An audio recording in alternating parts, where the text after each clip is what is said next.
past couple of weeks, I've gotten to know the Earhart brothers pretty well.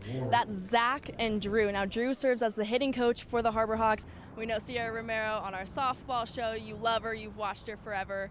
And she's talked about how excited she is to just have that competitiveness as a team and not as an individual. Welcome you into the Lake Show for the first time in 24. And it's a top 5 matchup to start this season. Number 1 Northwestern versus number 5 Syracuse. Ethan Lanthier was over-rotating, and so he would bring his shoulder across his body, and with his shoulder, his eyes would also follow, and then he wasn't looking at the plate, so he couldn't see where he was throwing.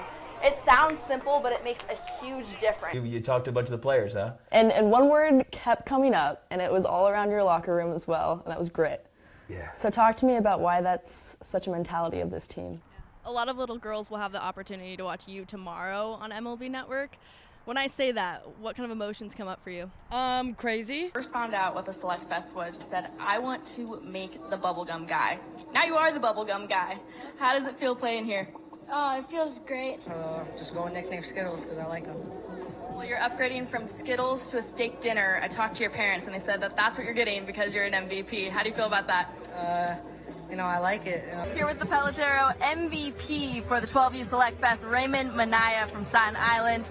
Raymond, you said it was your goal to make it to the Select Fest this year after one of your friends did last year. Yep. You didn't, now you worked for it. How does the moment feel now that you're in it? Feels so great, amazing to be here and the opportunity. Thank you. Part of the reason why you're here is that work that you put in the Dominican Republic. We talked about the unique training that you do. Describe it a little bit. What's some of the behind-the-scenes work from your staff that goes into this? Elijah Hainline yesterday about how this team always seems to come back, and he said there's 27 outs in a baseball game. We're going to utilize all of them. Beginners to baseball might think, okay, high spin rate, that means that the pitch is overall better, but that might not necessarily be true. How are guys with lower spin rates still successful? And we're at Dunkin' Donuts Park, obviously. There's even a Dunkin' inside of the stadium. I got to ask, what's your go-to Dunkin' order? I'm just like an original glazed kind of guy. Like, that's all I want, so. No coffee? No, I don't drink coffee. Okay, well, it's an 11 a.m. start today. How are you guys keeping the energy up? Quick turnaround, but.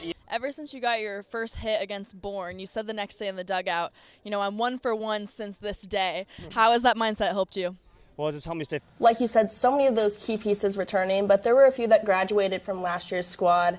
Haley Radigan, Elle Hansen, Allie Berkery. So there will be some production that will have to be made up. Who from the newcomers has really impressed you? Well, you talk about the newcomers. Strikes, move the fastball around, and I did a good job of it, so that's all I could ask for. You did do a good job of it. You actually threw your fastball 87% of the time. That's not usual for you. Why did you feel so confident in that pitch? You tried to extend your double earlier in the game to a triple, but got thrown out at third. Yeah. How did it feel to finally slide in safely in the 8th? I was smiling around in second base because I knew I was going to get it.